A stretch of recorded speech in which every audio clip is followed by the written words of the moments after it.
वहां पर भी आपको आर्य मिलेगा, चाणक्य को देख लो वहां पर भी आपको आर्य मिलेगा। हिंदू तो कहीं है ही नहीं। इसलिए आर्य समाज में कहते हैं गणवंतो विश्व आर्य, इस संसार को आर्य बनाना है, आर्य थे। अपने आप को आर्य समाजी कहलाने में गौरवान्वित करते हैं। आर्य समाजी लोग नाम क्या लिखते हैं? आर्य, और दूसरा कोई आर्य नहीं लगाता। अच्छा, हमारे बहुत सारे भाई हैं जो थोड़ा सा हमसे खिलाफ करते हैं, उन लोगों ने कहा कि अपने आप को आर्य कहते हैं, इनकी कुछ काट करो। तो उन लोगों ने क्या, एक पुस्तक लिखी और उस बेकार का गलत प्रचार व्हाट्सएप के माध्यम से, फेसबुक के माध्यम से, सोशल मीडिया के माध्यम से समाज में प्रचारित प्रसारित किया गया है। आज भी क्या है और क्या कह रहे हैं? कहते हैं सबसे सनातन शब्द है हिंदू। वेद कहते हैं हिंदू शब्द है। 4 वेद हैं, 4 वेद हैं और चारों वेदों के अंदर कहीं भी कोई भी हिंदू शब्द दिखा दे। वेद ने तो गणवंतो विश्व आर्यम की बात की है, हिंदू बनने की बात वेद ने नहीं। वेद में कहीं हिंदू शब्द है ही नहीं। लेकिन वो लोग क्या है, आजकल क्या चल गया, कोई संस्कृत में श्लोक लिख दे, हम लोग संस्कृत जानते नहीं, उसको प्रामाणिक मानते हैं और कह देते हैं तो वेद का मंत्र है। और लोगों ने नई नई रचना श्लोकों के द्वारा बना करके उसमें हिंदू शब्द का महिमा मंडन करके लोगों ने नए नए श्लोक बना दिए और वेद का उसको प्रमाण देकर के ये वेद में लिखा गया है। हमने उन लोगों की मनगढ़ंत श्लोकों को वेद का मंत्र मान लिया और बहुत सारे भाई बहन कह रहे हैं नहीं, हिंदू शब्द सनातन है, वेद में लिखा है। चारों वेदों में कहीं नहीं, मेरे पास ऋग्वेद का ये मंत्र है, मैंने कई बार वेद को देखा, कहीं पर भी हिंदू नहीं मिला। लेकिन हमारे अपने बंधु जो ये नारा देते हैं गर्व से वो हिंदू हैं, वो इस बात का प्रचार प्रसार करने में लगे हुए हैं कि हिंदू शब्द तो वेद में है। अरे बचाओ अपनी सनातन परंपरा। हमारे पंडित जी बता रहे, अभी ईसा मसीह वाले कहते हैं कि ईसा शब्द वेद में, मोहम्मद वाले कहते हैं कि मदीना शब्द मोहम्मद शब्द वेद में है। कोई कुछ कहता है, जिसके मन में जो आ रही है वही बता रहे हैं, तो कहता है कि कबीर शब्द वेद में, अब ये कह रहे हैं हिंदू शब्द वेद में। उसमें सत्य सिंधवा शब्द आया है, उसको हिंदू कह करके और नया एक श्लोक बना दिया, उसको लेकर के बहुत बड़े पैमाने पर प्रचार प्रसार किया जा रहा है। निवेदन में आप लोगों से कर रहा हूं, आप लोग हिंदू बन गए, लेकिन हमारा सनातन नाम क्या है? बोलो एक बार मेरे साथ में, सनातन नाम क्या है हमारा? आर्य। आर्य है या नहीं? तो आज जो सनातन नाम को अपने पीछे लगा रहा है वो सनातन हुआ या नहीं हुआ? आर्य समाज के लोग अपने नाम क्या लिखते हैं? राजेश आर्य लिखते नहीं लिखते? तो जिन लोगों ने अपनी सनातन परंपरा को बचा करके रखा वही तो सनातन ही हुए। ऋषि दयानंद कहते हैं मेरा कोई नवीन मत चलाने का प्रयोजन नहीं है, मैं तुम्हारा प्राचीन नाम बता रहा हूं, जो तुम्हारा सनातन नाम है। लोगों ने पूछा स्वामी जी सनातन नाम क्या है हमारा? तो स्वामी दयानंद कहते हैं देखो तुम्हारा सनातन नाम वेद में बताया गया है और वेद में तुमको आर्य कहा गया है। तो मेरी माताओं बहनों सज्जनों, मैं आपसे भी निवेदन करूंगा, आर्य शब्द लगाने में कभी ये मत हीन भाव महसूस मत करना। आर्य हम सब सनातनी लोगों की पहचान है, आर्य हमारा नाम है और इस परंपरा को जीवंत रखने का काम आर्य समाज का। ऋषि दयानंद से लोगों ने पूछा स्वामी जी अभिवादन क्या होना चाहिए? आज तो नए अभिवादन बन गए और जाति के आधार पर अभिवादन बन गए, है ना? ब्राह्मण लोग क्या बोलते हैं जी? जय परशुराम बोलते नहीं। जितने मत मजहब चल गए इनके अपने अलग अलग, कोई बोल रहा है धन से कुछ बोल रहा है ना? कोई कुछ बोल रहा है। पहले राम राम जी बोलते थे, जय श्री कृष्ण बोलते थे, चलो ठीक है भैया अच्छा है। लेकिन अब तो पता नहीं बीमारी कहां से राधे राधे की चल पड़ी है। ब्रज में जाओ आप, मतलब सब जगह राधे राधे राधे राधे, लोग राधे के दीवाने हो गए, राधे के पीछे पागल हो, समझता कोई नहीं। नए नए अभिवादन हमारे बनते चले जा रहे हैं, हर जाति का नया नया अभिवादन बन चुका है। स्वामी दयानंद जी से लोगों ने पूछा स्वामी जी अभिवादन क्या होना चाहिए?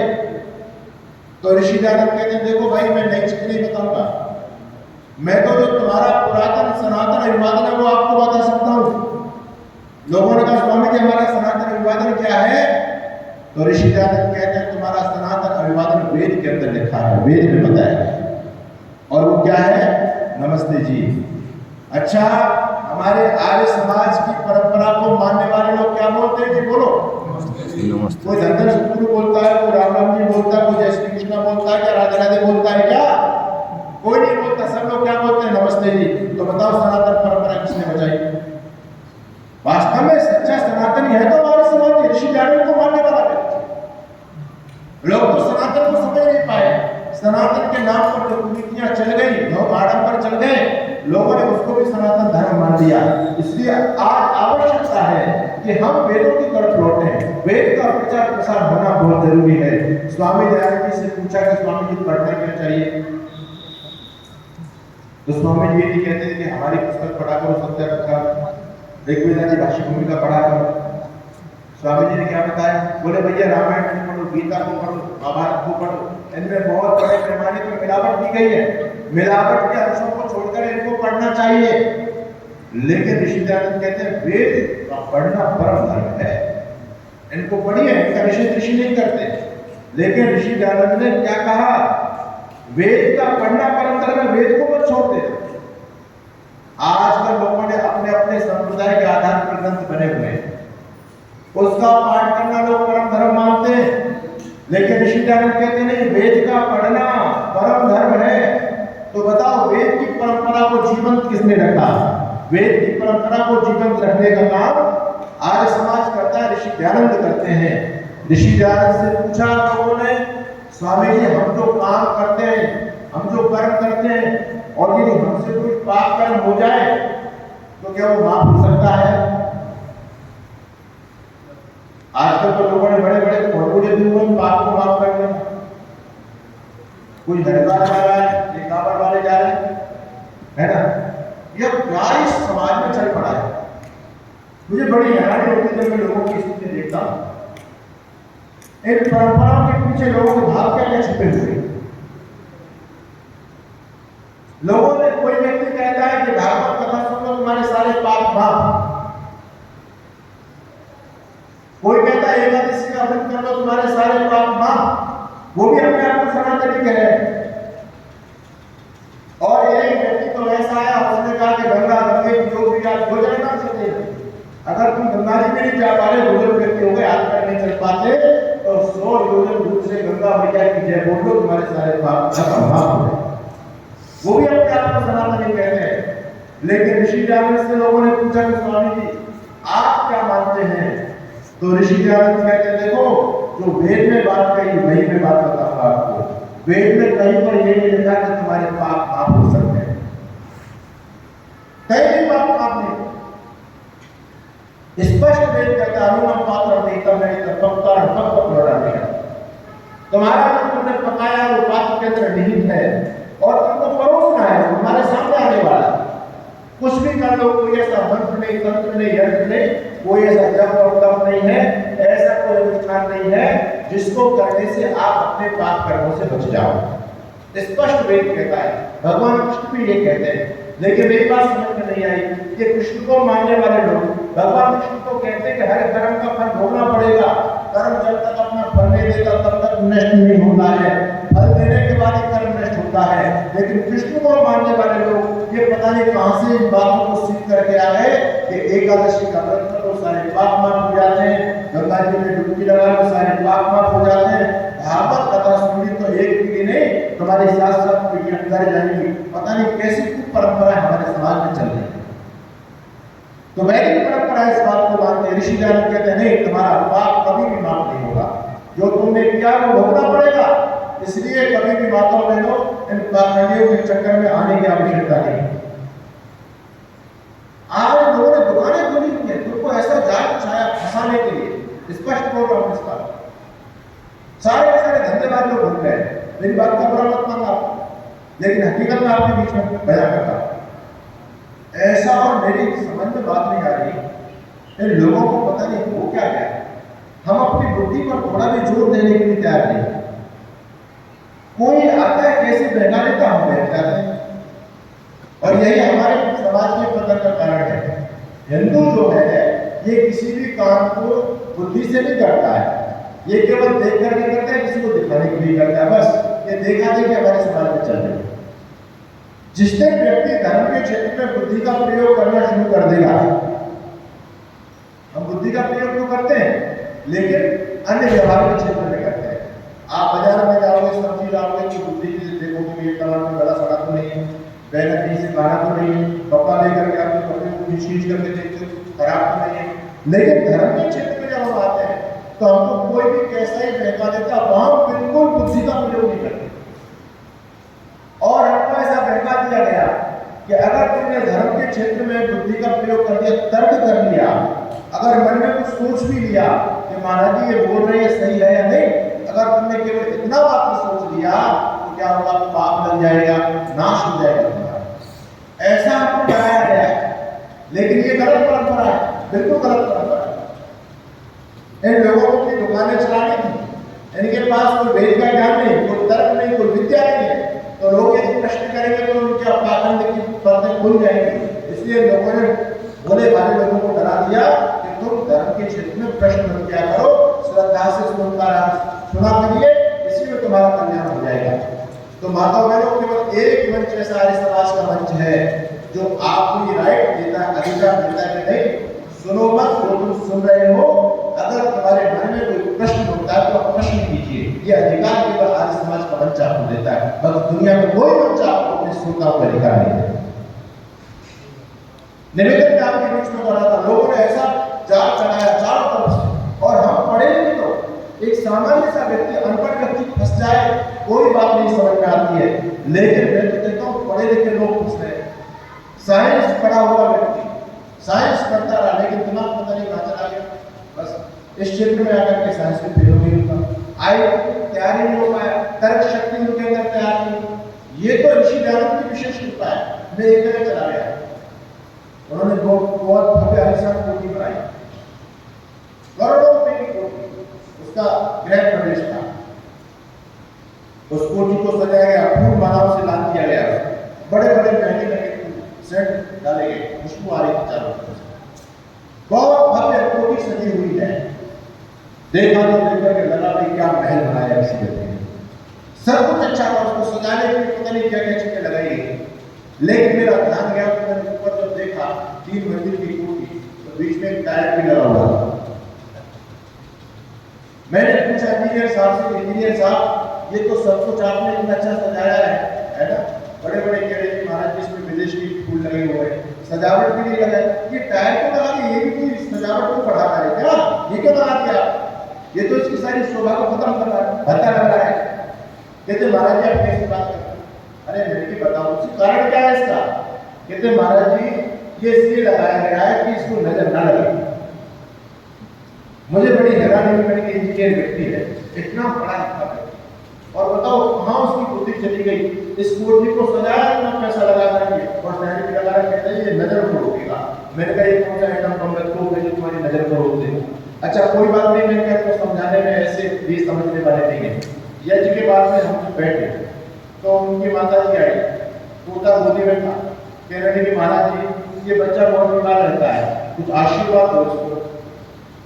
मैंने कहा ठीक है माता जी। इतनी देर में उसकी बहुआ थी, कहने लगी स्वामी जी इसको नजर बहुत लगती है, 8-10 दिन में भी काम हो जाता, नजर लग जाती है। मैंने कहा बहन जी नजर से बचने का फॉर्मूला तुम्हारे पास में है, इंजीनियर साहब के पास में है, तुमने कोठी को नजर से बचा, एक टायर, एक छोटा सा टायर इसके लिए ये भी नजर से बच जाएगा। अगर इन टायरों से नजर बचती है तो बोलो होना चाहिए नहीं होना चाहिए ऐसा? लेकिन कहाँ हमारी बुद्धि चलेगी? लोग ऐसे बहका रहे हैं आपको। मैं आपको सतर्क सावधान करना चाहता हूँ, अगर आप सतर्क सावधान नहीं होंगे तो पाखंडियों के जाल से नहीं बचेंगे। मेरे से भी एक व्यक्ति कहने लगे स्वामी जी तुम आज समाजी लोग को बैठने में परेशान होते हो, है ना?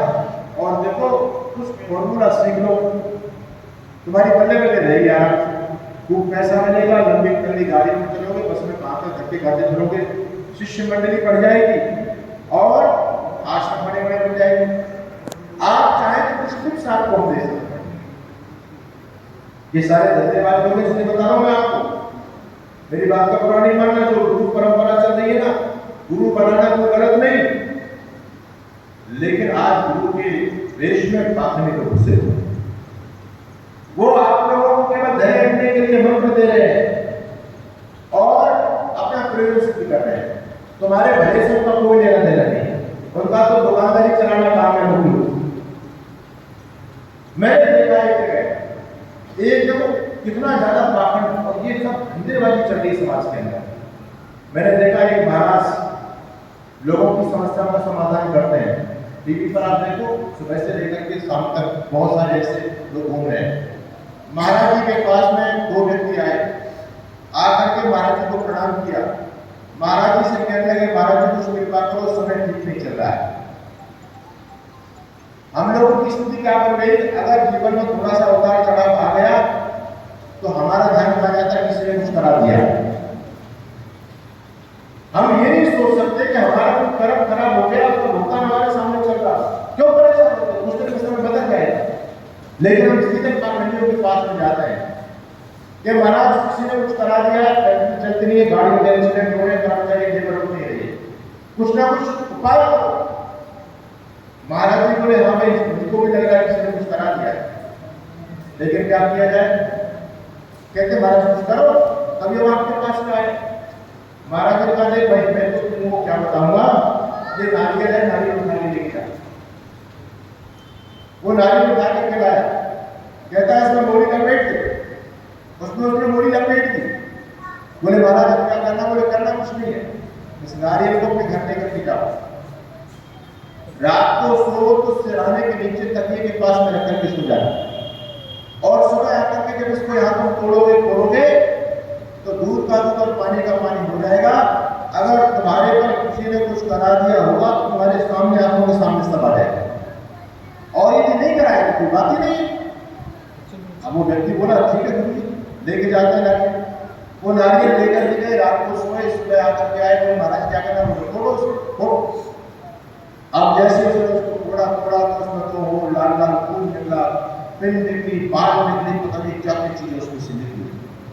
और जैसे उस व्यक्ति ने सब देखा तो वो तो भैया पूरी तरह से काट है, बड़ा पेट का आदमी जिसको बैठा नहीं जा रहा था, वो साष्टांग लेट गया गुरु जी के चरणों में। बोले गुरु जी अब आप बचाओ। गुरु जी कहते हैं बेटा सही समय पर आ गया, नहीं बचने वाला नहीं था। अब तो गुरु की शरण में आ गया, इसलिए निश्चिंत रहे, ठीक समय पर आ गया। बोले गुरु जी अब क्या उपाय करोगे। गुरु जी ने कहा मेरे ऊपर छोड़ दे बस, अब मैं सब संभाल लूंगा। अब देखा ना तुमने, तेरे ऊपर किसी ने कितना भयंकर कराया हुआ है, नारियल को खून बन गया, कमाल की बात है, इसमें पिन निकले, इसमें बाल, अरे किसी महिला ने भयंकर बवाल तेरे ऊपर करा दिया है, इसलिए तेरी फैक्ट्री नहीं चल पा रही, तेरे ये नहीं चल पा रहा, वो नहीं चल पा रहा। गुरु जी ने ऐसी भूमिका बनाई। अब बोले गुरु जी क्या करना, गुरु जी के बेटे इसके अनुष्ठान करना पड़ेगा। कितना खर्चा, अब खर्चा जैसी पार्टी वैसा खर्चा, 51,000 50,000 की पार्टी, 5 लाख, जितनी बड़ी पार्टी उतना खर्चा दे। अच्छा करते क्या है, कुछ भी नहीं है। इतना बड़ा फंडा चल रहा है पाखंडी लोगों का। नारियल को आप देखेंगे, उसके जटाजूट को हटाओगे, उसमें से आंखें होती है उसकी। वो लोग क्या करते हैं, एक आंख से वो लेकर के सुई बुई जो है मोटा वो लेकर के पेचकस से उसकी एक आंख को खोलते हैं और उसमें वो कलर डाल करके पानी भर देते हैं और उसमें पिन डाल देंगे, उसमें बाल डाल देंगे, जो कुछ भी डालना हो उसमें डाल देंगे।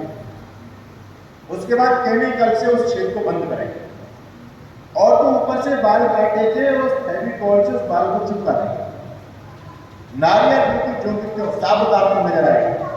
गुरुजी ने पहले खेल उसमें कर दिया जो कुछ करना था और ऐसे पड़ा हुआ है। भक्त उसको लेकर के जाता हो, जब तोड़ करके देखता है तो गुरुजी ने तो पहले कबाड़ा कर दिया सारा का सारा। अब वो देखता है अरे इसमें खून निकल आया, इसमें बाल निकल आए, उसकी हालत खराब हो जाती है। ये सारे का सारा लोगों का धंधा चल रहा है। ये आर्य समाज इन जो पाखंडी लोगों की पोल खोलने का कार्यक्रम चलाता है। इसलिए मैं आप लोगों से कहता हूँ किसी से भय